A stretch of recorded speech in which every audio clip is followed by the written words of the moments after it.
Hi guys, welcome to the show. We're back another week. Today's guest is Ali Farahani. Ali, say hello to everyone. Hello, everybody. Hope you guys are doing well in these crazy times, I would say. Yeah, very crazy. Every day we get worse and worse news, but today we're gonna keep everything on a positive note. We're gonna talk music. We're gonna talk label. We're gonna talk music industry. We're gonna get to know Ali better. If you guys have any questions, please use the comment section in the chat. So we're gonna have a question and answer later on. So in the beginning, I'm gonna ask Ali some questions. We're gonna do some talking. Save all your questions for the end, and then when it gets to the end, we're gonna get some fan activity or viewer activity into the conversation today. So today I'd like to introduce Ali. Ali is a partner of mine. We run the label Pipe and Poche together. We've known each other for a few years now. We work closely together. Too close, I would A little bit too say. close. We're practically brothers now at this point. And he's my second guest. So hey Ali, how are you? Good, good. How's life? I haven't seen you for like 40 days. This is the Yeah, first time since we met. We haven't seen each other yeah, that's for right. this long. It's been 5 weeks at least, right? Yeah, man, it's a tough time. Yeah, I've been home for the past 4 weeks, and as I said, crazy times. But I feel that we're gonna go through it, and there's a lot of positive aspects that we can enjoy and embrace during this time. And I feel that a lot of positives are coming out of it. Yeah, me myself, I've learned a lot this past month. A lot of things that I never had the time before, so now I have a lot of time. As you know, we've been talking. It's cool. Can't wait to go back and party with everyone, dance with everyone, see each other. So Hug everyone. hug everyone, man, and dance. Yeah, hug and kiss. So I'm gonna ask, starting with your background. I personally know his whole life, but I'm gonna ask in a way it's kind of awkward. But I'm gonna Yeah, I'm exactly. gonna ask him, and you guys get to know a little bit more. So, what's your background? Where were you born? Where have you lived? How did you start music? So I was born in Italy, in Milan, a few years ago, and I lived in Italy for 25 years. Then me and my wife we moved to LA, and I started music um, when I was 7, 8. I used to do piano, but I didn't like it that much. Um, I really enjoy Afro-Cuban percussion, and I started around 14 when I was 14.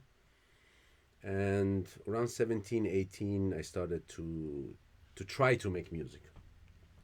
Obviously, living in Italy, electronic music has always been part of me.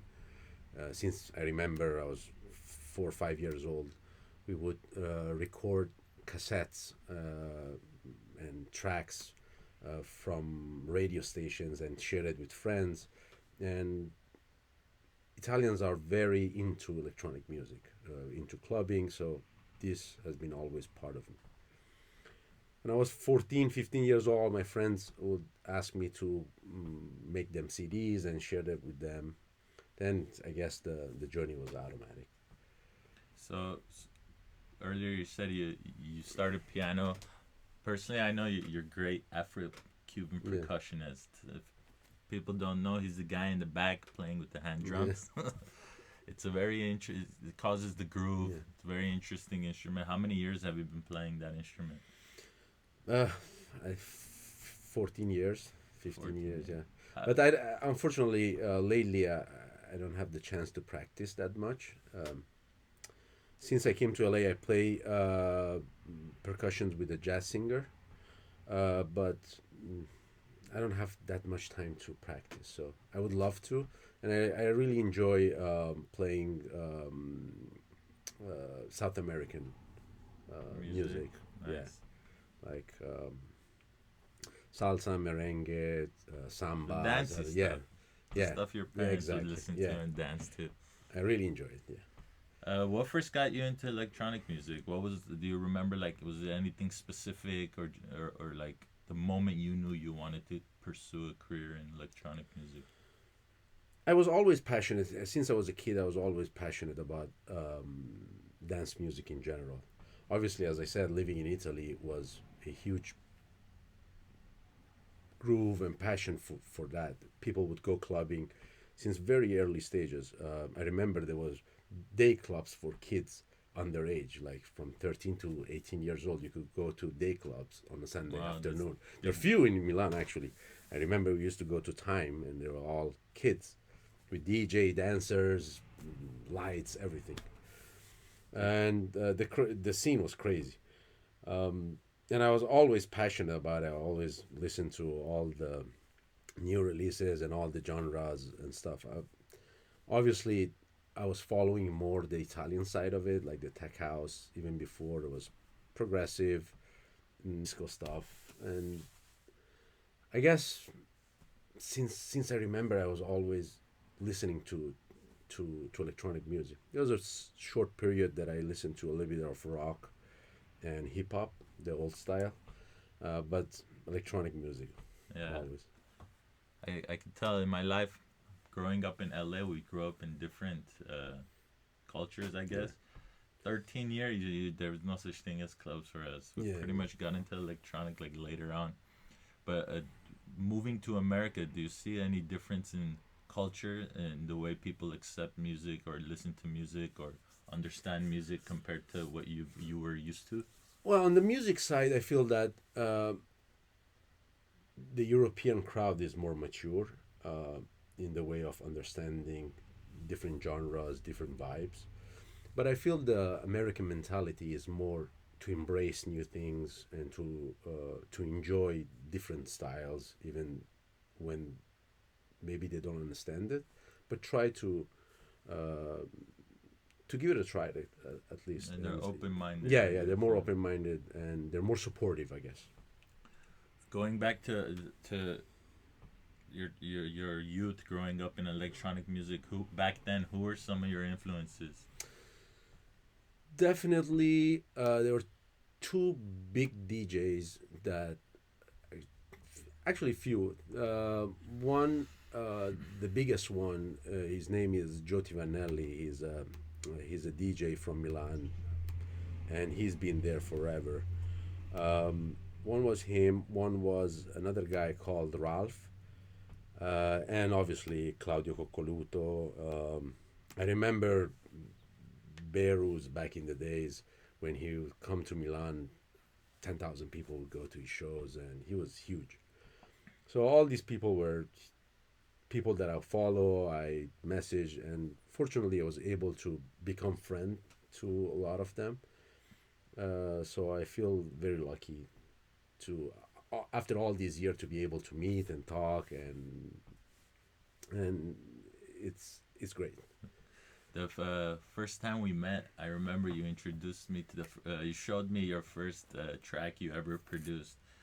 Tell Yeah. our viewers a little about how your experience Oh my god. was releasing for the first time. How old were you? How did you feel during that moment? What kind of people played your track? What kind of recognition did you get? So the first track is called Persian Dream, and it was the original version of Persian Dream. The version that my follower know is the revisit. Remix, Yeah, the the yeah, revisited they version you revisited made. Yeah. 10 years after. So I was playing Afro-Cuban percussion with a friend of mine. His name is Marco Molinari, and he was a producer for Sony Entertainment. He used to do jingles for advertising and stuff. Oh, nice. And he was way older than me. And I asked him, Marco, how you make music? How can you teach me and stuff? He said, yeah, no problem, but I will teach you the way that I've been taught. Come to my studio. So I went to his studio and he said, look, this is how you turn on it. It was Cubase 2.1. So That's like, yeah, how many years ago is that? Like 15, 20 yeah, years ago. yeah, 15 years ago probably. Yeah, 12 years, No, 14 years ago. Yeah, 14 14 years years ago. ago. And he said, look, this is how you open a project. This is how you press F11 and the VST would pop up. This is how you save. Here you go. You're on your own. And back then there was no tutorial, no YouTube videos to watch and to learn.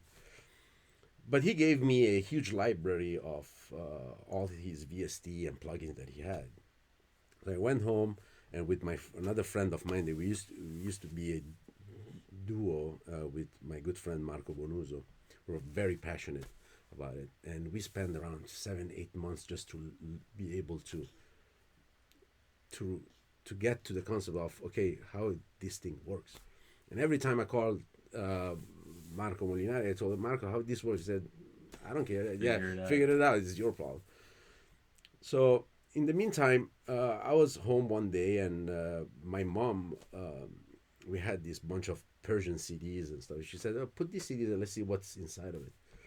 And I was working on a groove, very basic and very shitty, and it is working great. And it was the first track that was an ethnic track with an electronic groove. And it took us a good 4 or 5 months to be able to make a track. Hmm.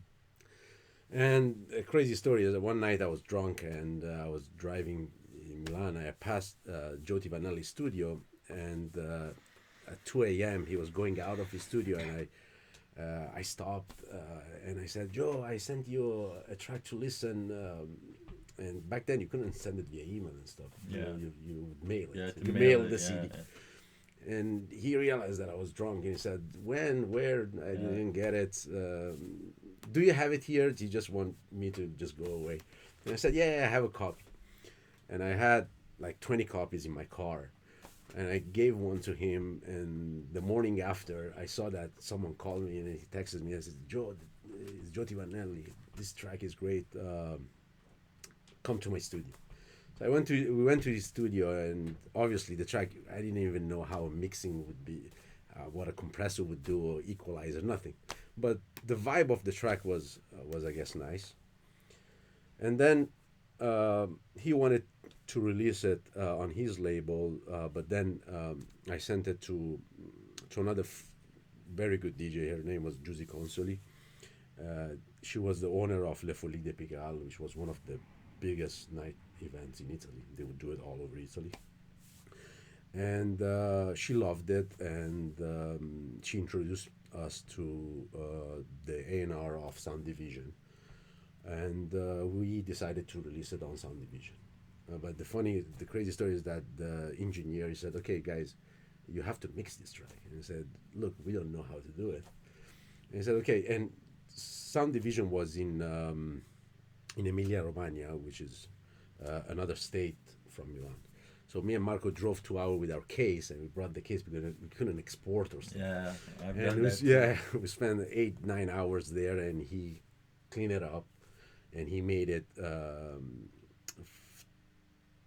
He mastered it to be Yeah. able to print on Vinyl. vinyl. Yeah, and it was a great success. Persian Dream was played all over the world. Was top 10 for a lot of months on Beatport back then. I heard Satoshi Tomi playing it.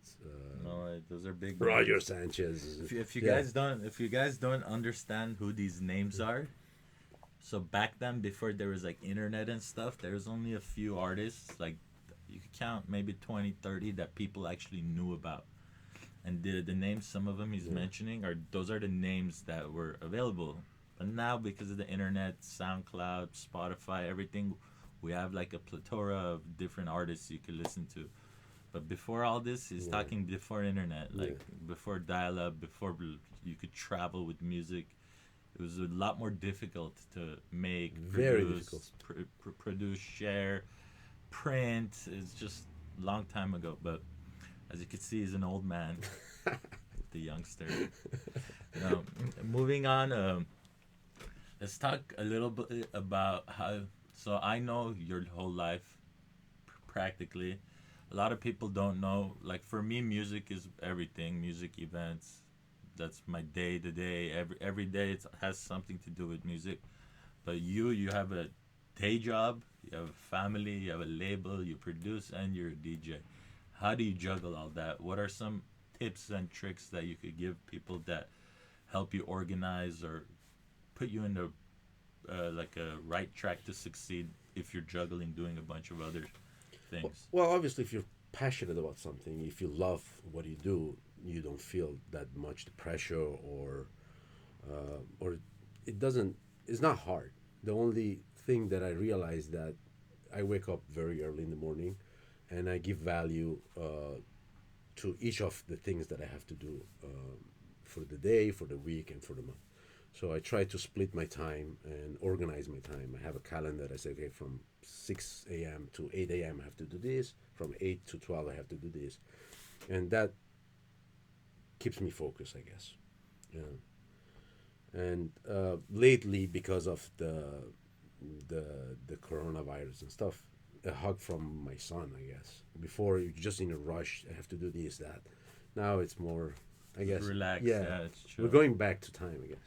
I know that the other day I was thinking it's like I've been watching a lot of like Netflix after music and everything, and like I've been watching a lot of older shows or older movies, and it's like it really is. We're going back in time, like just chilling, and like we're not always in a rush. We're not always running to go anywhere.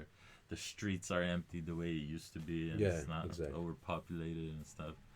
It's honestly a very interesting time we're living in right now.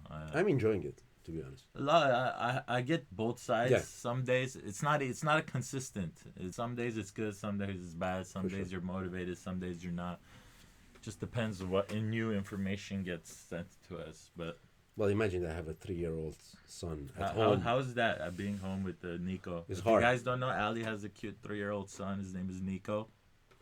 He's the Just ghost so producer. he's the ghost producer. As I always joke around, he's Ali's ghost producer, and his inspiration to all the tracks he makes. And Oh, it's how hard. how is having a It's kid? hard because you can't focus. You can't focus. Especially in the music industry, Yeah. traveling, Yeah.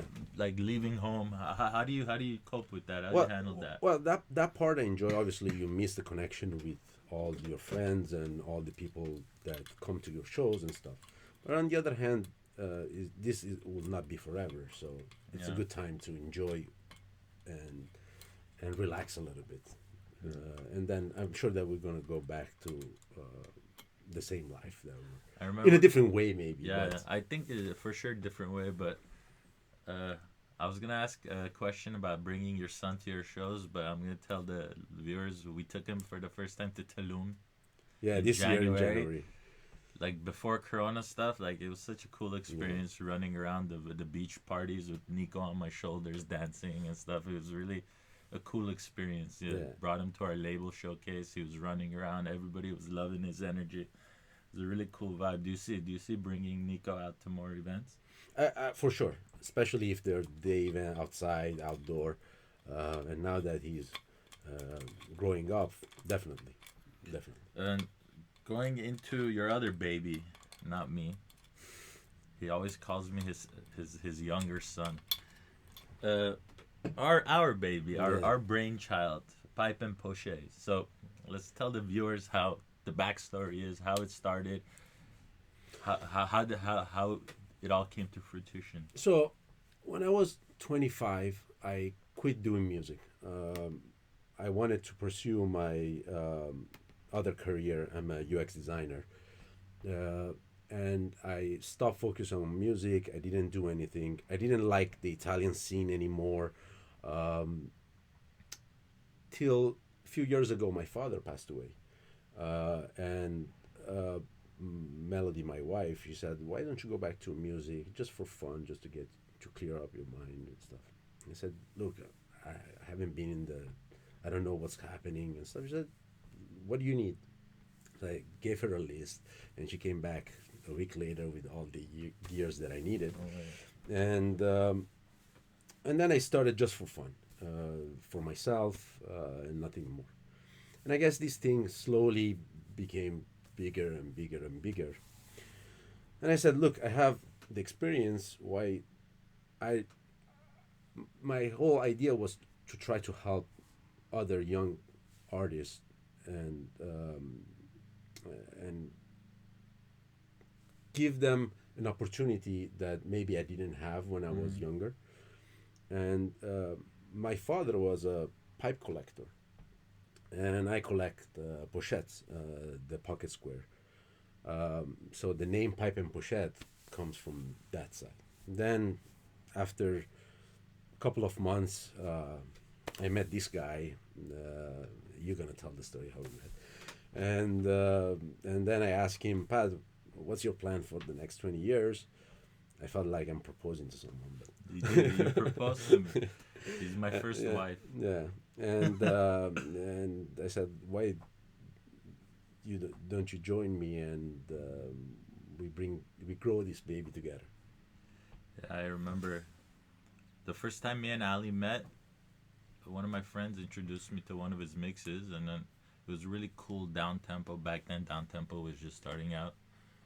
And we were vibing to one of his sets, and I looked at his SoundCloud. He said he lives in Milan. I'm like, oh, what the hell? He lives in Milan.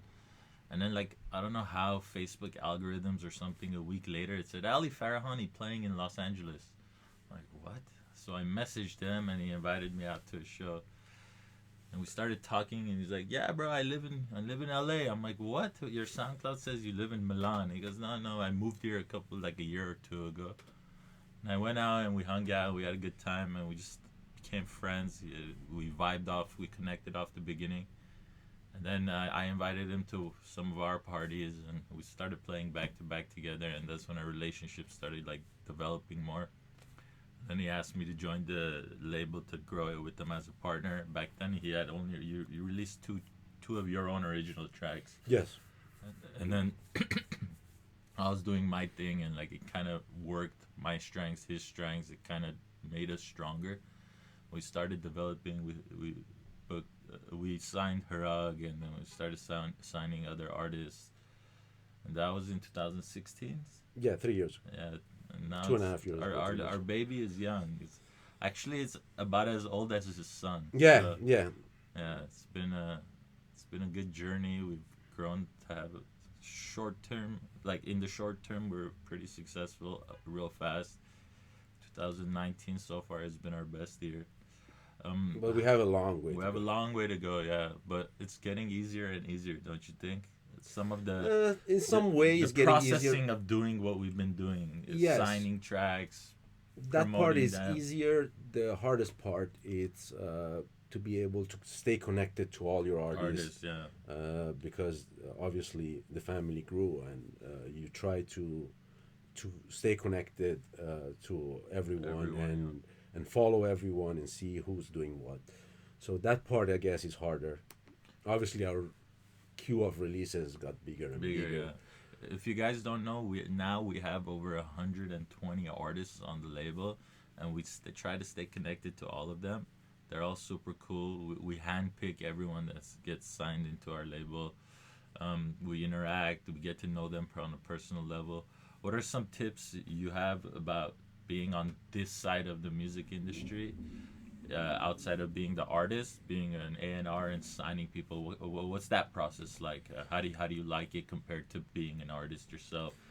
Does it So help you? one of one of the main reason that we decided to the approach that we have for Pipe and Pochette is to sign unknown artists, and then combine them with some mature producers and create a package like a remix or a full EP.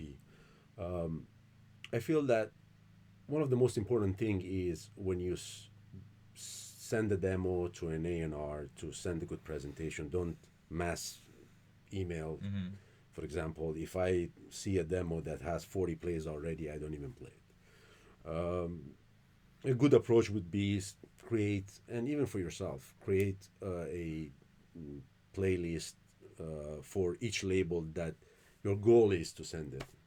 And for example, say Ali and Patrik demo 2 for Pipe and Pochette, for example.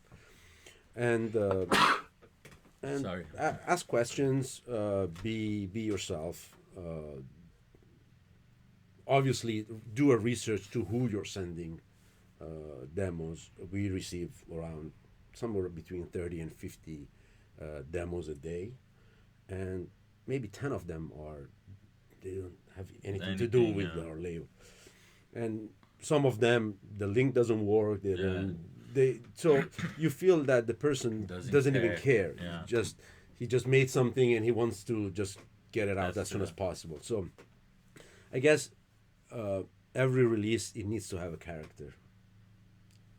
Obviously, music is very subjective. Some people like, some people don't like. But at least you need to feel a character in a Yeah. track, in an EP, even in an artist itself. So the I think the be be professional in what you're doing. I mean, in everything that you do, you need to. Don't go drunk into the person's Yeah, studio. exactly. Yeah, So don't do he the thing learned that I did. Yeah, after 15 yeah, minutes. He yeah, learned not to be drunk yeah, going to ask. yeah. Exactly. Yeah, I guess it's it has some thought process behind it or not.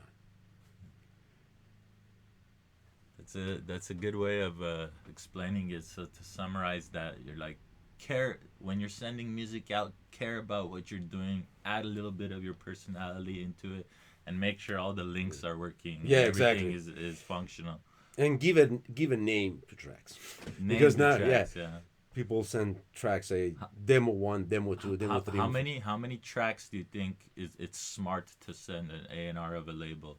Because for us, we get a bunch. Yeah, Which one? What's like a sweet spot? Like the I personally think that if it's not an album, sending more than three tracks in an EP, you lose attention from the person. Myself, when I listen to the music, if the first track is good, I listen to the second one. If the second one is good, I listen to the third one. But then you don't obviously you don't listen to the full track at yeah the beginning. You just skip and see if it's interesting. Then you go back yeah. and listen to the whole thing. So so not more than three, four, I'd say. But if it's an album, obviously you send the full album. What qualities do you look for as the A&R and pipe? Like At least creativity, production skill. What's like your go-to first that of you start with, and then first of all, the vibe. If I enjoy the vibe of it, then I look into obviously do a home mastering. Then I listen to the full track and I see if there's how the quality is of the sounds, if it's clean, if the mixing is good, if it's seasoned, and if we think that it's something worth, we work with the artists and we try to improve the track, give feedback and stuff. But this is the process that I listen. I listen to the beginning, the break, the drop, and then if it's worth, then I listen to the full track. Because obviously, listening to 50 demos every day, yeah, it's tough. yeah, it's tough. Um, when you listen to music in general, how do you like in the beginning first?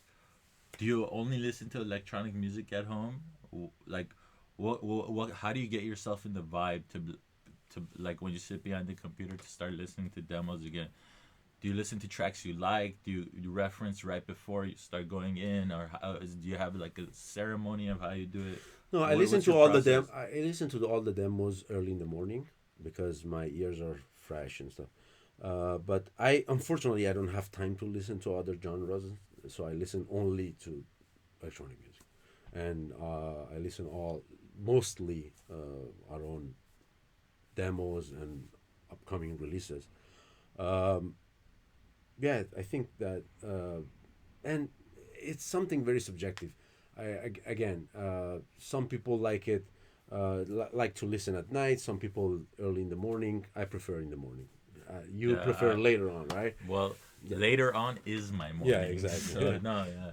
So he wakes up at like 5 a.m. I wake up around noon.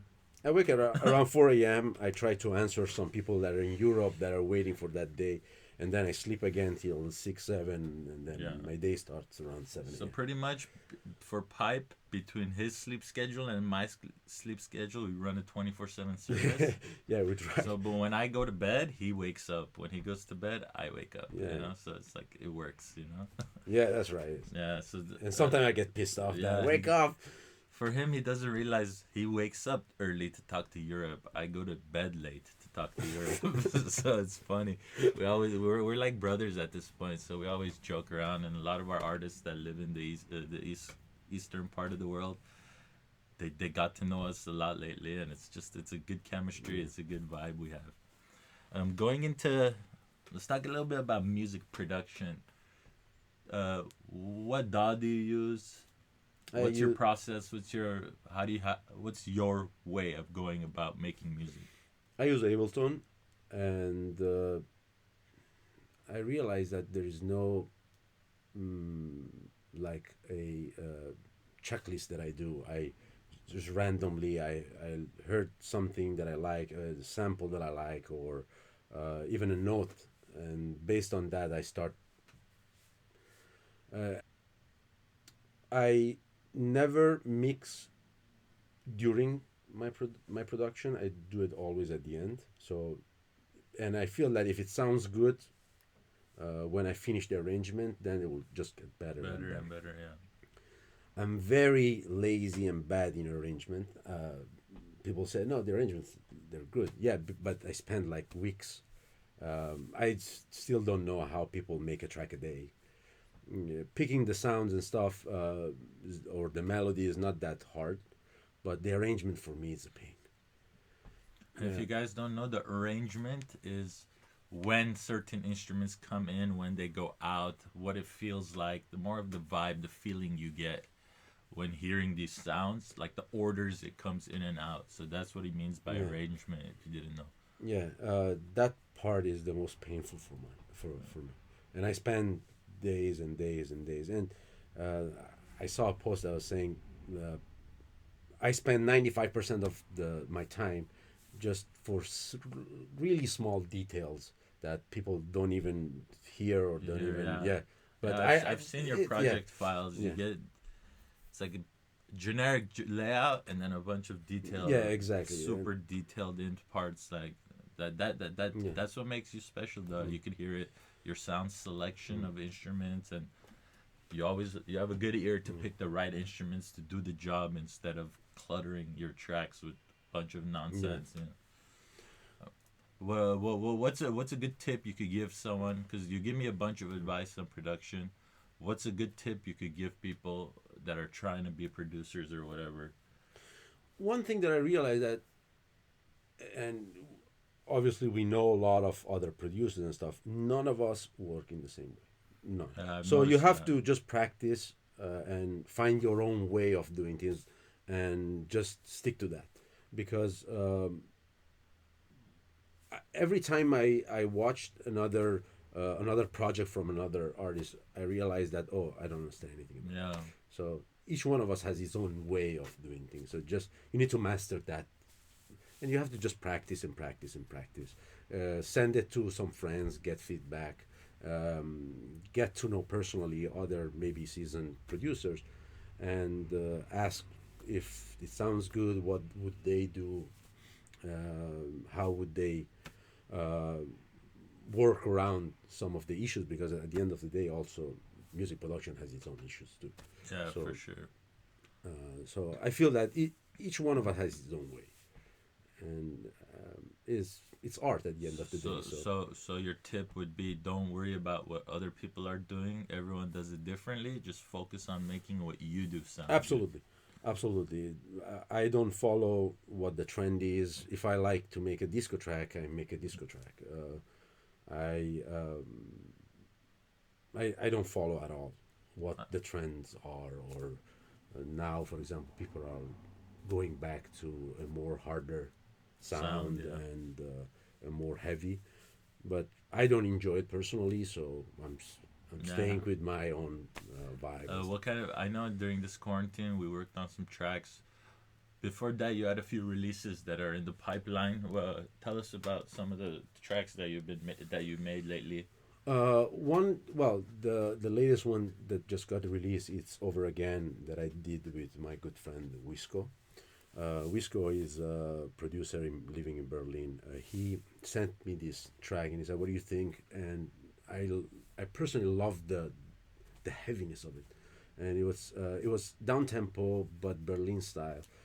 And I realized that if I would want to do a project like this, I would never be able to give that strength in the sound. So I said, "Look, if you want, I can add to it, and we can make a project together." And he was down to it. So we added the vocal, we added some more rhythmic stuff. I changed the arrangement completely. I made it a little bit faster. The original one was 90 BPM, and I felt that it needs to have a little bit more speed to it. That the latest project that is out. Obviously, the Mr. Hakayati one is Yeah, the that's a track. big Yeah, one. Everybody's yeah, been loving. everybody. Yeah, I finished that. The first version, I did two, three version of it. The Ooh, latest two one, years yeah, ago. 2 years ago, Yeah. yeah, and the last version's been almost a year that it's done. Uh, Fortunately, I was able to ask Acid Pauli to do a remix for it, and he was down, and the remix sounds sick. And I can't wait to release it. We still don't know when, but hopefully it will be soon.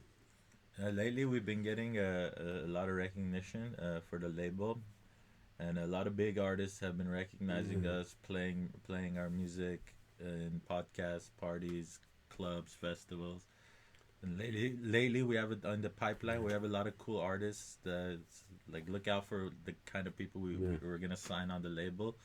They're they're they're really supporting these unknown artists. Like take that first big step to get recognition.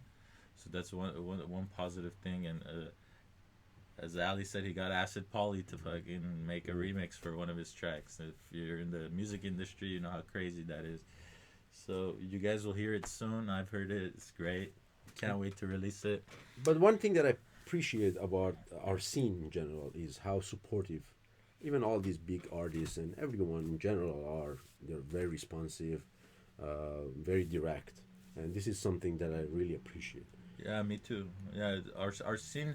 So starting out in the electronic music industry, it wasn't as friendly as it is now. No, Before especially in our scene. in our Other scene are yeah, not other friendly. scenes Yeah, are not, yeah, yeah, but they are friendly, but like in the industry side, not in the user experience. But there used to be like, oh, if you play for this person, you can't play for this person, and if you're this, you're not that, and like I'm a DJ, I'm a producer, yeah, and I'm this and I'm that. But now it's like the people that stuck around to actually make it a career, they're they're kind of done with that childish yeah, attitudes about it. So now like it's really cool, like yeah. friendly people help each other, stuff like that. So I really enjoy the scene now the way it is than how it Way, was yeah, definitely, five, definitely. ten Yeah, years yeah, for ago, sure, and for sure, it's only getting better and better. for sure, for sure. In the music side, in the production side, in the party side, in the event side, everything. Well, there are Really, one thing is that there are still some cities that if you play for this promoter, you can play for yeah. the other one. But one thing that I really appreciate about LA is that in our scene, we all support each other. We all go Help, to each other. yeah. Yeah, we all try to help each other, and this is great. This is something that I personally enjoy a lot. You mentioned other cities. What are some places you've traveled that you love to go? What places do you miss now you're stuck at home? Tell us about your tour life. Uh, How do you go about touring and your process? I personally have firsthand experience, but we've had some wild times yeah. together. But I want you to tell the viewers about how you do handle that stuff. So I do two tours a year in Europe and two tours in the Middle East. Um, Lot of places that I love to play: Paris, London, Beirut, Istanbul. I've never played in Dubai. I would love to play in Dubai. Um, Beirut, Istanbul. These are places that they're very open-minded, and I really enjoy it. I've never been to South America. Well, obviously Mexico and stuff, but it doesn't count. I would like to try Argentina, Brazil, and places like Yeah, that. we're supposed to go to Oh Argentina yeah, this year. I wonder what's gonna happen to the Patagonia Eclipse Festival in I don't know. December. I hope that doesn't get But so far, affected. what I heard, I was talking to Anders before coming here, and he said that everything is shut down till end of August in Europe. Oh wow. Like he said, Germany, but apparently it's gonna happen the same in Holland Yeah, too. yeah. So Middle East, you prefer Middle East a lot. What are like? Tell us about an experience you've had traveling. Oh my God, crazy one. No, don't go too crazy or go No, crazy. I think that all the places, there are two factors. One is how much the promoter put effort and how professional they are. it gives a huge boost when you play. Yeah. And obviously the crowd. Um, One of the most professional promoters that I know, I think, is In Paris. yeah, in Paris. We miss you guys. Yeah, Frank and Nico, lovely people and so professional on point. They know everything. And Dimitri is in London too. Oh yeah, Dimitri is in London. very Yeah, very good. professional too. And obviously there's some places that they're not as professional. So, and you get a weird feeling when you Yeah, go. the Yeah. vibe is just not there. Yeah, exactly. Um,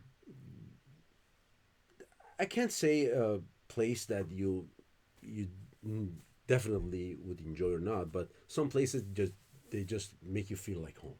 Yeah, like Like for example, Pierre and Friends in Beirut. When I go there, I know all the waiters. I know Yeah. everyone. Like I feel like I'm home. I feel like I'm playing for the soiree party in LA. let's talk about soiree. I miss soiree. We Yeah. miss throwing soirees. I can't wait to like reunite with you guys. We had to cancel a bunch of shows. 3 of them so far. It's been tough, but when we come back, we're gonna start producing more events, and hopefully, right now there's a bunch of uncertainty. Hopefully, we're doing stuff like this. You guys really enjoying getting to know the artists more, getting to know me more, getting to know the guests more, the industry more, what you guys are supporting. It's a good time to like really develop friendships, all these cool like doing stuff like this. It's like it's very eye opening for the viewers that just come party, get to know, want to try to get to know us or whatever, and leave. I hope you doing things like this, you guys could support or like the artists, get to know them, find a connection with them, and then when we're out together, build the relationship outside of the nightlife because we're all friendly people, Right. friendly like make it a point to like actually care about the artist itself instead of if you're cool to be friends with them, stuff like that. This I hope these kind of stuff really help push the industry forward and make the connections better. And Yeah. I- Thanks to you for doing it. this is something because- that was like it needs to be done, but like now it's a good opportunity. Yeah, because now I feel that everybody is doing this live stream and stuff, but this was a different way Twist, of yeah. different twist. And when you told me about it, I said, look, this is a great idea, and I hope that you keep doing it and keep doing it and bring other people and Yeah, I've talked to a few of my artist friends. Fortunately for us, a lot of our the good ones, we live in LA, so I have a few guests that I could bring up. If you guys are enjoying what I'm doing, what we're doing, it's a collaborative effort. Honestly, we have a little donation link set up. Right now, we're all sitting at home, pretty much waiting to see what our future is. It's out of our hands. If you guys like this and the quality is slowly getting better, could get some upgrades, cameras, mics. There's a donation link in the comments if you guys have are willing lights to and- donate. We got a light now, so that's why we're so bright. And like, yeah, I'm slowly updating what we can to make it better, get better guests. I don't know. The links in the comments. Donate. Try to spread the Yeah. love, make it better content. Going back into the conversation, we're gonna talk for about 15 more minutes. I'm gonna ask him more questions. If you guys want, start getting your own questions ready. In about 15 minutes, 12 minutes, something like that, we're gonna turn into the live chat with the guests, and you guys get to ask Ali some of your questions. So we're gonna go back to Ali. You guys get ready. What's another question? Oh, let's talk about some of your other interests outside of music. What's your favorite food? Italian. Outside of Italian and Persian, what kind of food do you like? Actually, I like all kind of cuisine. Like sushi, for example, a lot. Sushi. Never Don't go you to miss- sushi. Yeah. Don't Never- you miss sushi, man? Yeah. It's been 40 days we haven't had sushi, Yeah. man. My wife every Every 2 Sunday? days. Yeah. Yeah. She said, "Oh, okay. When are we going back to our favorite one, Yeah. kabosu?" Tip: never go to sushi with Patrick. Never. Every time we go, the two of us, we end up spending $350, and I'm a hungry guy, man. I eat a lot. and I like to eat good sushi. But I taught him about sushi, so Yeah, that's right. I like Mexican. I like Indian. I like Thai. we've actually had a lot of good food together. Yeah, Luckily, we travel a lot together, and we have a lot of interesting nights that lead to interesting consumption of food. I remember your birthday in Ibiza this year. The Oh, we went dinner. to the crazy dinner with Yeah. the guys. Our Ibiza time was like someone that doesn't get to experience stuff like that because of their work or whatever. We're like, hey, time travel here. We're gonna go Yeah. do this, Yeah. and then time travel back. But actually, every time someone. Someone's Yeah. usually with us. Yeah, Yeah, exactly. yeah. But like I remember the first time we went together on tour, like Hyro. Hyro and Artin. came Yeah, with they were. us. Yeah. They went on their own Euro trip, and we met up, and That was a crazy experience. yeah, that was fun. We've gotten into a lot of trouble, like canceled events, canceled flights, Bus 12 but hours. we do. It happened a few 12 times. hour, Yeah. twice, 12 Yeah. hour bus from Amsterdam to Berlin or something Yeah. like that. The USB is not working. Wow, so much. I remember the first Wildeburg one that we arrived there at 11:45 and Yeah. you start at 12. 12 was like 11:55. I just walked in and I plugged in and Yeah. I was like, whoa, can't believe we made it. That was a fun festival. And then you carrying my ass Yeah. back to Amsterdam for the first time. I'm like, Ali, what is this place? Everything looks old. He's Yeah. like, yeah, just don't get hit by the train that goes through the roads. It was so interesting. But I really like how Dutch people are so Dutch organized. people are Yeah. the best, yeah. Yeah, we arrived there at 11:50, 11:55 and The Wildeburg guy is was big, waiting yeah. for us in the middle of like the farmland. Yeah, with where, our where names. we parked the car with our names. Hey guys, come this way. And we're like, park the car, walk Park into here, run. run Yeah. or whatever. We walked into this like cabin, and it was we're like, where are we? And then we opened the door, and it's like a festival right in front of us. We're like, wow, everyone's blonde. We're the Yeah. only dark hair ones. We're like, everyone looks at us like, oh, they have dark hair. They're not from here. It was like, It was crazy so stuff. funny, crazy experience. I had hair back then. Yeah, who cut your hair? Melody. I Yeah. know who cut it. Melody, you did a good job. Everyone's shaving their heads because they Yeah, can't go because- to the barber. exactly. And stuff. But your hair grew back fast. Yeah, past 4 weeks. Look, no, 3 weeks actually. Yeah. I wanted to shave again. I shave, man. You should no. shave your hairs. No. It's hair, Ali, hair.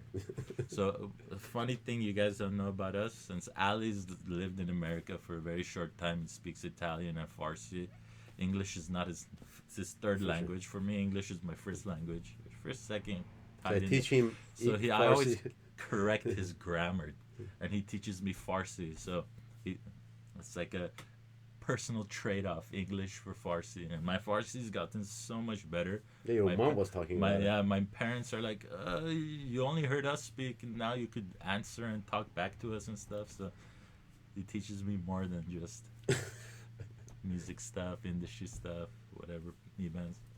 What is okay? What is? Let's go back into the industry talk, and then we could talk to our guests. What is some things you would like to see changed in the industry? Oh, that's a tough question. I think one concept that we're going to that direction, and I don't enjoy it that much. That people now go to an event to see and hear the DJ. But when I grew up, I was like, you have to go. You go to a club to enjoy time with your friends and listen to music, not to see the DJ. One thing that I personally don't like that much, that now everybody's facing the DJ and facing the artist. Instead, dance with your friends. Then back in the days, you wouldn't even care about who the DJ was or what they Yeah, were it's doing. became this rock star thing. Yeah, This exactly. That part I don't God. enjoy. Yeah. I don't Uh, like that either. Yeah, I honestly. prefer. This is one side, and on the other side, obviously, one thing that I don't enjoy that much is that a lot of promoters and stuff are becoming slave of the booking agents and the DJs and their fees. And again, we're going. People are treating all these big names as rock stars, but at the end of the day, the DJ is just a music selector for Yeah. people to have fun. and not you're not going to a concert. I mean, Yeah, this is some artists now, yeah, most like not in in general in the general, whole yeah, yeah, industry. yeah, I'm talking yeah. I about. agree. Um, who, what, what are other like some label influences you have? Who do you think does a good job? What kind of other than the stuff we put out and play, what kind of other music or like people who you think are doing it right?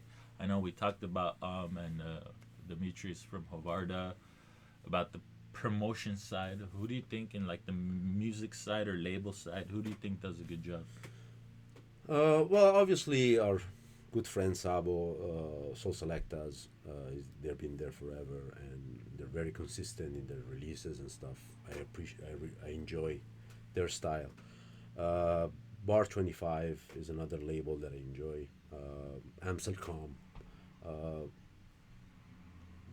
these are very consistent in the releases, but obviously the other labels that I listen, I receive promos and I enjoy. But I think these are the ones that I feel that all the releases are consistent. Um, yeah, I think those are the ones. Is there anything you're looking forward to before we go and start asking some questions? Is there anything you look forward to about what's coming out, or do you have anything special in the works, and or is there Yeah, anything you well, want to? during this lockdown, I was able to work on a lot of music. As you know, I don't release that much. Hmm. I do maybe one, two releases per year and three, four remixes. I have a remix that is coming out for Jose Noventa on Pipe and Pochette. The EP it has three tracks and three remixes. One is from me, one is Mad Modo Mikel, and the other one is from Brita. Then I'm releasing a single for the Gardens of Babylon label, and one more for Pipe and Pochette, other than the Mr. Hakayati one. Nice. I have to do a remix for our good friend Majnun Kayhan that is in Turkey, um, and that's for the year, I guess. Nice. So you have a bunch of releases coming up. Yeah, That's a last year lot. I didn't do You much. didn't do much Yeah, last year, yeah, yeah. I did two, three tracks. No, two tracks maybe, and this year I tried to do a bit more. And events wise, unfortunately, we had such a good summer schedule lined up, but eventually it's all gone to It will, next year. yeah, everything will be postponed. I mean, Postponed to nothing, next year. nothing will, Is there, will stay here. is And there? By the way, if you guys are trying to learn more about us, you could go on our website, pipeandpochet.com. We have a pretty nice website with all our tracks on there. A lot of our artists, more information about ourselves, where you could go find our music, buy our music, support our artists. Ali also designs websites. yeah, He's a programmer, so he programs a lot of cool stuff into our tech tech side. tech side of running a music label or anyway. And like a lot of the artworks, we work on it together. Um, is there anything you want to talk to, or just something I missed before we get into the question portion? Do you want to talk to the camera or the No, live studio audience behind yeah. the camera? Yeah, there's a huge pipe behind it. I don't know what that is. Yeah, You I know? don't know. It's something we built. No, It just looks it's cool. a It looks cool. yeah. Then.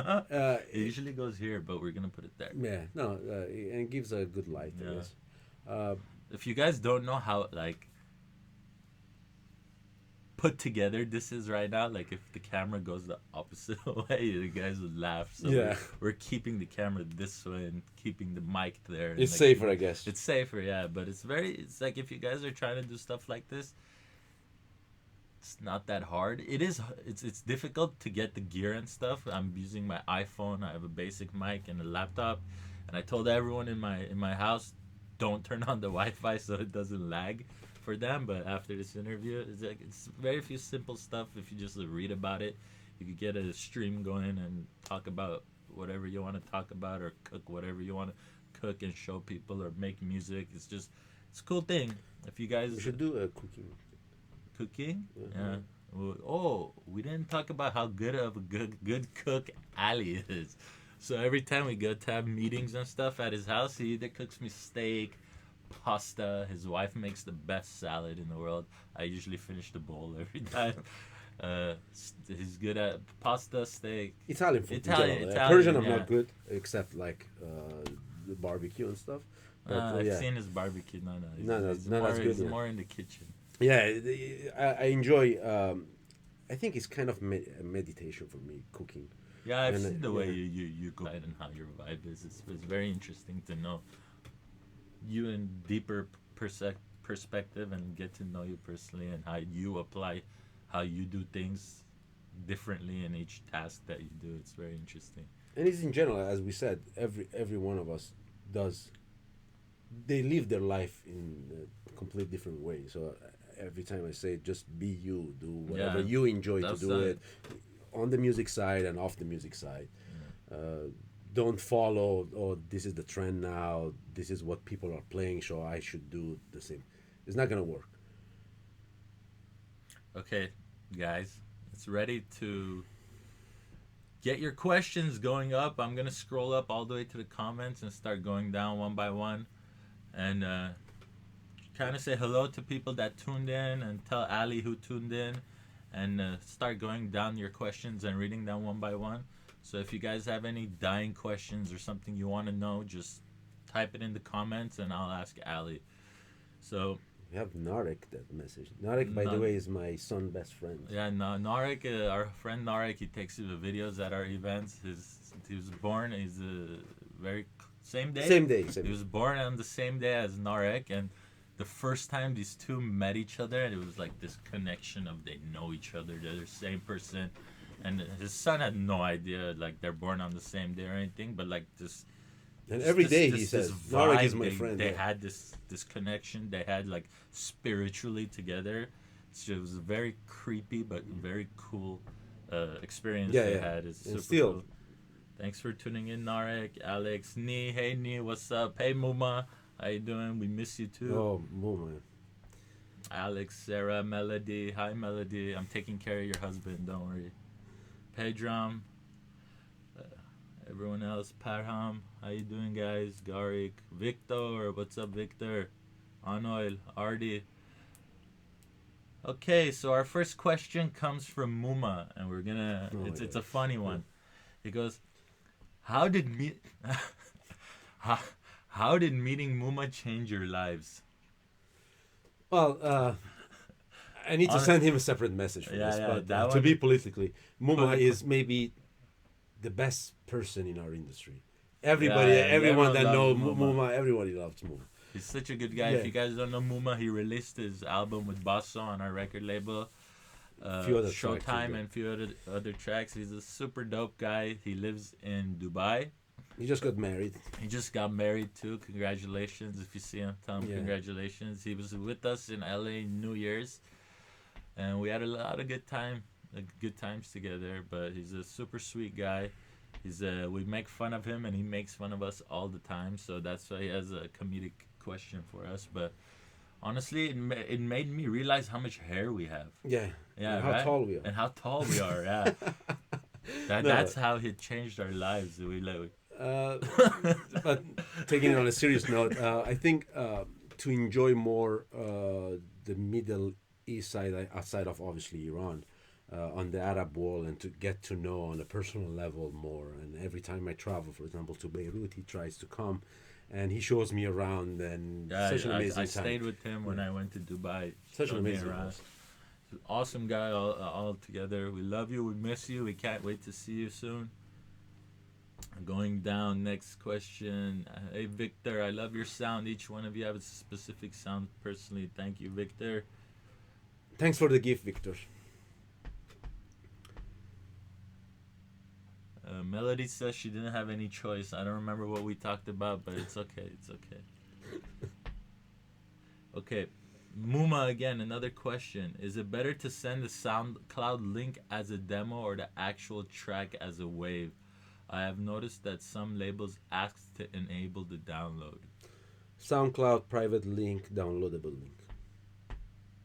Definitely. Yeah, I think the easier you make it for the user to experience the process of listening to your track, is the best way. I like SoundCloud links, Wave or whatever. It doesn't matter. We don't receive that quality, Yeah. but But yeah, don't send the like the track itself, because we yeah. have to Don't just download it. yeah. Yeah, We don't do that. Just send a playable link somehow. and downloadable, so at least we can. Last chance to ask the personal juicy questions to Ali Farahani, or else we're gonna talk a little bit more and then we're gonna call it uh, a day, so we could get to work on some music together.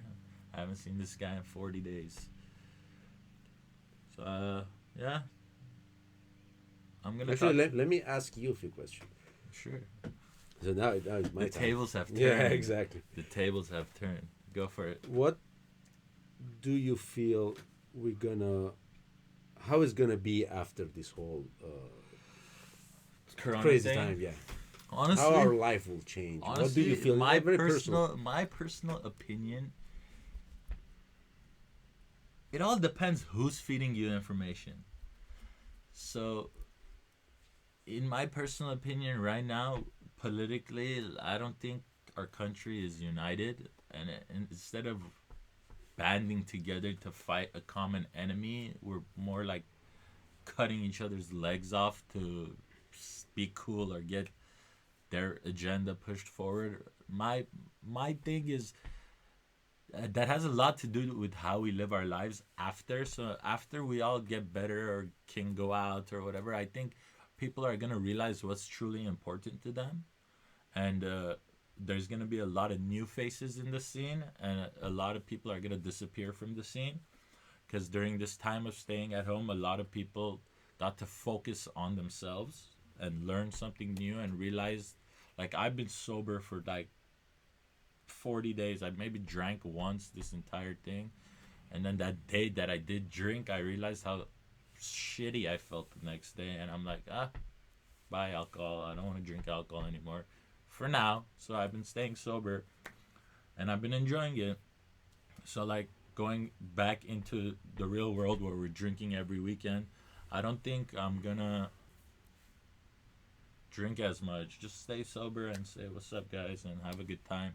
Usually in LA, I'm always running around, Yeah. so like working. So like, yeah, just my personal way of looking at our industry or our events or whatever. I'm just gonna take it more seriously, and like now it's time to focus more.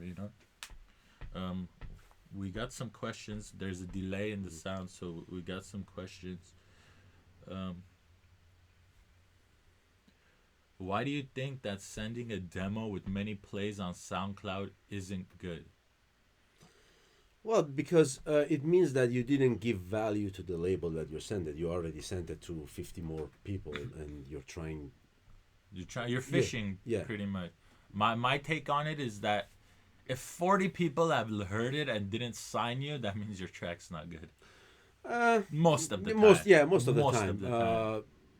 But mainly for me is the reason that okay, I sent this track for this label, and because I want this track to be signed with this label. So if it didn't work, I guess don't mass email A&Rs and labels. I think it's not a good idea. Another question we got, it goes, do you guys foresee more outdoor events coming in the future due to the current COVID incident? I hope so. Not Right because now of in the, the- not right. not because Yeah. of the. Outdoor events are just a lot better, but in LA, it's very difficult to properly do outdoor events because of a lot of amplified sound issues. But as of right now, we don't have events. We tried to plan and they send new laws or whatever that we can and can't do stuff. So right now, events is not looking good on that side. But outdoor events, do you see more outdoor events in the future, Ali? I do. I hope so because our scene and our sound is. I think it's more for outdoor, and I personally enjoy it more. Yeah, I like outdoor. It's just a different vibe. Like, there's so much more. It's so much natural, organic. It fits our sound. You know, Right. it just feels better. You have more space. You have freedom. It's personal preference. I wish there's more outdoor events all over the world, but yeah. I hope that answered your questions. The COVID incident part, honestly, this thing is gonna wash over like every other big major incident that's happened. There's gonna be a learning curve or something that like gonna be the new thing we're all talking about or whatever. But yeah, another question from Crystal for both. What's your ultimate dream for PMP? Oh, Masood. What's up, Masood? What's your ultimate dream for PMP? My ultimate dream To is to quit be your no, no. My ultimate dream is to be recognized as a label that was consistent and was a trampoline for a lot of young artists to be able to share, to succeed and share their art. Yeah, I think one thing I really enjoyed running the label with you is how many people's lives we've impacted, whether they're DJs or listeners. Like we've really helped develop a lot of cool artists, Yeah, and like got to know them personally and like treat them like family. Now we've built such like Pax, Nico and German Pax Tulum. Like look, we built such a cool yeah. relationship with them. Pandora, Ni, Muma, like a lot of the artists that we've been releasing their music and getting to meet them somewhere in the world. Like At the end of the day, it's all about that's the all. Is personal a relation. personal Yeah, relate, yeah, connecting with cool people that yeah. are like you, that think like you, that like the same things as you do. I think for us, that's a big dream is to do more of it and do it on a grander scale. Yeah. We put our day and night into this, so like We talk, I think, at five least, times a day yeah, at over the phone. least. Yeah, Like either yeah. I'm calling him or he's calling me. Like he's literally my wife, and I'm his wife. No, thank God I have another But I'm his favorite one. wife. That doesn't. No, I'm kidding. Melody, we love you. We're joking, but yeah, we try to build relationships. So we want to build more relationships with cool people and help people along the way because the people are what is important Yeah, in what exactly. we're What it doing. matters. Yeah. The personal connection, the community. That's what's important. Or else I could sit at home listening to music, but if there's no one to talk to about the music, it's not as fun. At the end of the day, it's art. So It's art, yeah. yeah. You wanna cherish it with someone. Any more questions? RX, yeah. Do you suggest for someone trying to get into the business who doesn't have any CDJs, how can they start? How about getting a mentor? Do DJs mentor? Ali? I, have you ever seen any DJ playing the same way as another one? No, a lot, yeah, like a lot of us use the certain same Th- tools, but But like we don't play it the same way. But if you don't have CDJ, I didn't have CDJs when I first started. I downloaded Virtual DJ on my computer and learned the basics off of yeah, YouTube. And then I bought like my first DJ gear. I learned, I practiced. He plays on Tractor. I play on CDJs. We mesh it together when we play together. People play on controllers. People play on yeah. different things. The best thing to do is learn the fundamentals Yes. first. Know about counting and low, mid, high. The what each button does. Practice. You don't need. There's apps you could download that have the The basic basics. Yeah. setup. You don't need CDJs. You just need to learn the techniques, I guess, and like practice them. And then eventually you'll get to use any controller or something that you could find that emulates what the gear does, and just practice like that. And then you're gonna find your own style. And then Right? you figure out Yeah. which one you prefer. Yeah, it's just a testing thing. Like I didn't get, I didn't get a lot of practice before. Like I found one that I liked right away, and I got good at. I wasn't good at it initially. I got good at it. So like, just practice. Figure out what you like. Getting into the business. What would you say? Like trying to get Yeah. in. Just Just do it. yeah. Yeah, Just figure be it out. yourself. Be yourself and Be start yourself, doing it. and if you're gonna find out that being yourself, you're gonna in because it's art, and art has always some followers to an Yeah. extent. So if it's something that you're really passionate about, just do it. Share it with your friends. Share it with people outside of your comfort zone, and get their feedback. And how about getting a mentor? Do DJs mentor? I would say they might give you suggestion and feedback, but I don't think they're mentors. I mean, sometimes, like throughout my years, I've had different people that I worked with, and like, just it's give you like advice. advice. It's like working Yeah. together, you know, like and just like we're colleagues, you know, like if I know Tractor has a new feature that Ali would like or new VSD, I would call him. We talk about it, and hey, check this out, check that out, and it's like just that's how the mentorships work, you know. But other than that, there's like I'm sure DJ schools or classes you could But I take. don't do it. But I suggest just learning on your own. Yeah, Yeah, never go to DJ schools and stuff. it's not worth paying. Maybe for example, mixing and mastering, go like the higher level yeah. stuff. But like But just for DJing, DJing, just buy the gears, practice.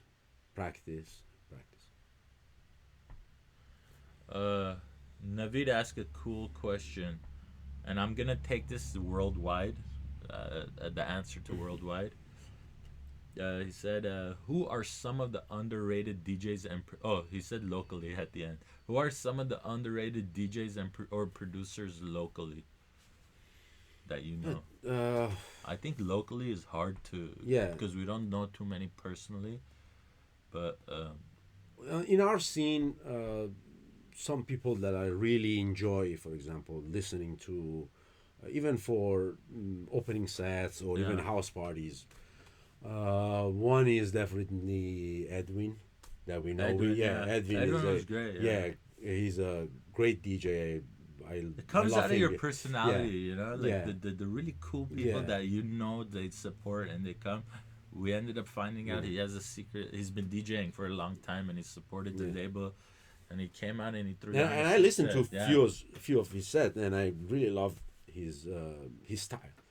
I know you like Serge a lot. I like Atmana a lot. Serge, to me, is one of the best openers. He's always on point. He's always clean, and he understands because opening sets are very difficult compared. I personally love opening sets. Yeah, I love opening sets. But opening sets are really difficult compared to the actual being a headliner, because headliner, not whatever you play, people dance, but people came for you. But being an opening set, you set the vibe, you warm up people, and I feel that Serge is an amazing. Yeah, I like Serge's sets too. I personally, one of the people that I know, like when I'm hosting or throwing parties or like. I get a call that I can't do something. Someone I know that always like delivers or like is pretty underrated in my opinion, but is always delivering is Ray. Ray does a really good job. Not underrated. Ray is an amazing. No, DJ, like he should get more credit than what he deserves. Yeah, for sure. That's what underrated. Ray, no matter when I call him, he always delivers. Yeah. You know, if it's such a promoting, lovely totally. friend. If you guys don't know Ray Cash, Temple Tuesdays. Anytime you call him, he's always there. He's always supporting. He's always adding value to the scene. I think what he's doing is genuine, really very genuine. Very genuine, New York style. He doesn't bullshit. He'll tell you straight up whatever. I was really like him. To convince him yesterday to shave his head. Stop convincing people to shave their head. He said, "No, I don't have don't listen to Ali. On certain things, listen, but as you can see." But I did it. It's not my first time. It's okay. Yeah. That's I good. did it 4 or 5 times. But yeah, I don't know who else. Who else do you think is underrated? In our scene, I mean, in LA, in locally, our scene, everyone's good, man. I like everyone, but a lot of people, I guess. Worldwide, who do you think is super good, like producer worldwide that's underrated? Not that they're underrated, or but like they should level up in a good way. I think probably one guy is T-Puce, for example. T-Puce is very talented. Yeah, very talented. If you guys don't know T-Puce, he lives in Tel Aviv. He released a few tracks on our label. He's super talented DJ and producer. You guys should check him out on our releases and go look at his other releases. He's a multi-instrumentalist. He produces really cool tracks. Yeah. Very ethnic vibe, but very cool. Shout out to T-Puce. A lot of people, I can't say. Yeah, I like it. Zuma blew up for our label. Zuma Dionis, if you guys don't know him, he's from Dionis, however you want to pronounce it. He's from Russia. He's super. He terms of I don't know if he starting with our released label. his first EP with us. I don't know, but very early, Yeah. very early. We have an album. We have we've had 2 albums from Yeah. him that we've been Oh, holding on to. But yeah, we have a lot of new music coming out from him soon. One thing, for example, that all these artists, for example, they can't come to the U.S. That's a big problem. Yeah, exactly. visa issues because they're so like up and coming and they haven't spent like thousands of dollars getting their visa situated. It's really hard bringing unknown names to America to play for us. But hopefully soon everything gets settled. Now people know that they're home. They're not missing out on anything. They could file for their visas and stuff like that. We could get them coming to LA for some shows. But I think that's about covers the underrated artists or up and coming. And one thing that we like to do also for Soare is that to bring all these great artists that maybe don't have a name in this part of the world to get our crowd to know them and to know how good they are. One person that she's not local, but she travels a lot. But one person that I know deserves more credit than she gets is Ramona Waters. Oh, yeah. Ramona is by far my favorite opening DJ. The way she plays, she starts very slow and sexy, and then just builds the groove up. I really appreciate, and she's not a producer; she's a DJ. I really enjoy her sets. I played with her a lot lately. We miss you. Hi, hope you're doing well. She's a really cool person to check out her SoundCloud if you're just looking for DJ sets. She really knows how to build a vibe. So and, the last Soare that she played, she started off the night so good. Even in San Fran when I played with her, and when she played it at Public Works, she really knows how to throw down a proper set. We're getting more questions, so I'm gonna go on the next one. Muma would like to share again my gratitude for meeting both of you and giving me and Basso the chance to put our music out. Thank you for being a real family. We love you, Muma. We love you. Melody, I love you. Everyone that's giving us hearts, we love you. Ace, what's up, homie? How you doing? I hope you guys are taking care of yourselves in New York. What are some of your memorable sets that you played? What made them special? There's a lot. Thinking of it like this, maybe what happened with your USBs? Oh, in Amsterdam. What happened? We talked about it earlier. Yeah, pretty much whenever something goes to shit, and you have to like recover, adapt, and like figure it out. That makes sets really memorable because at the point you're like shitting your pants. You're like, shit, I have to play in front of all these people and something's going wrong. How am I? You weren't supposed to play at that time or that vibe or something. Yeah. Usually whenever there's, unless it's like a super vibe and you know when it's a super vibe, everyone's on the same level, vibing out musically wise, that comes out as like a memorable set in those terms. But usually when something goes wrong and then you crush it, those sets are really the ones that you remember. That absolutely. It feels great. Someone said, what are some of the most memorable LA events for either of you? Obviously the subculture ones. Yeah, they're subculture all parties great. are cool. I really enjoyed the first playing. Time we played together. Yeah, that was a good one. Yeah, I really enjoyed the last year's subculture festival, for example. Yeah, the festival was amazing. We're working it out for this year, so we're not gonna cancel, but we're gonna figure out how to get it possible. We're waiting on see what the Mexican legislation does with their borders and stuff. So we'll see if we could change the date or. Last year was but amazing. last year was music wise, the place, the vibe, everything. the people. It was, but honestly, my favorite festival outside of Burning Man that I've been to in a long time. Yeah, it was really, really phenomenal. What's up, Nee? How you doing, Navid? We've been doing this for an hour and a half. How long do you want to go? If you guys, I'm gonna say if you guys have any more last questions, there's about 25 of you, 26 of you watching. Any comments, anything you guys want to mention? We're gonna do this for about 5 or 10 more minutes, and then we're gonna call it a day, and we're gonna get to work on some music. I made a track. He wants me to listen. Ali's like, I like the guitar track you worked on the other day. Make one in E minor and let's do a new guitar track. And I made it, and it hasn't been to my house for a month, so we have a lot of music. We're gonna go back and talk, but yeah. We got a question. Your set at Monastery is one I go back to a lot. Even if I wasn't there at the festival, I can feel the magic through your set. Oh my That's god, that was a ace. crazy one. So I was the first act of the day on the main stage, and it was at 11 a.m. And before me, they were doing a yoga session. And once the yoga ended, I was the first one playing, and the whole stage was empty. Actually, there were 2 or 3 people with their coffee and crap eating. So everybody was Crepe. yeah. Not crap. No, it's crap. Crap. It's called crap. This is French. This is not English. Crap.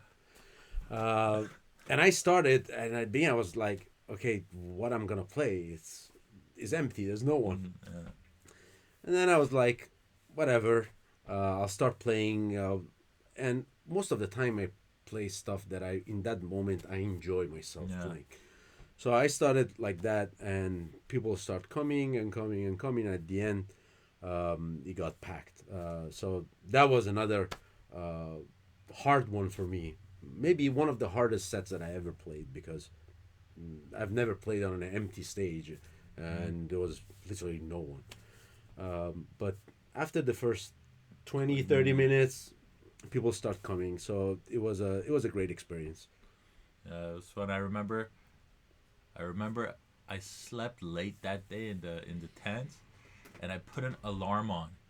And if you don't know festivals, it's you sleep very far from where the music is. So, or this specific festival, and I put an alarm on, and I woke up like after only an hour of sleep or 2 hours of sleep. Like, I just ran, washed my face real quick, and I ran to the stage, and Ali's playing there, and like there's like 10 people. And then all of a sudden he keeps playing, and then everyone's waking up and eating their breakfast and dancing, and then coming. And by the end of the set, I didn't even have breakfast that day. the end And of the Artie set- came, and he got me a glass of mezcal. I said, I didn't have even breakfast. Bring me coffee. He said, no, this is good. Yeah, So if you it guys was don't know funny. Artie, it's his brother-in-law. We had a lot of trouble together, but yeah. And then at the end, he keeps playing, and all of a sudden, this crowd just grows and grows and grows. And at the end of it, it was like pretty big crowd dancing in front of him, and the vibe was just on point and sexy. And then it was a good way to start the festival. This year it's It got canceled. Yes. Yeah, he was booked to play again this year, but I think he got canceled. So a lot of people sending love. A lot of our Thank friends you, sending. thank Sean Nash, what's up, Sean? Hey, Patrik, John, tell Ali we love him. No, I love you too, brother.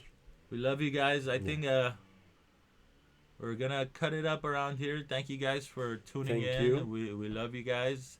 And hope to see and hug you soon. Yeah, I miss you guys. Honestly, like it's I tough miss hugging staying at people. home. I miss hugging Yeah. too. Oh, give me a hug. Yeah. I miss this, bro. I miss this. All right. Take care, guys, and See you soon. let's see who write in the comments, subscribe. Let's see who I could bring on the show next. So write down in the comments section who would you like, and don't forget to hit the subscribe button. I'm gonna see who I could bring on the show next week, and try to develop this thing even more. I appreciate you guys for tuning in. Love ya. See you guys soon. Bye. Bye.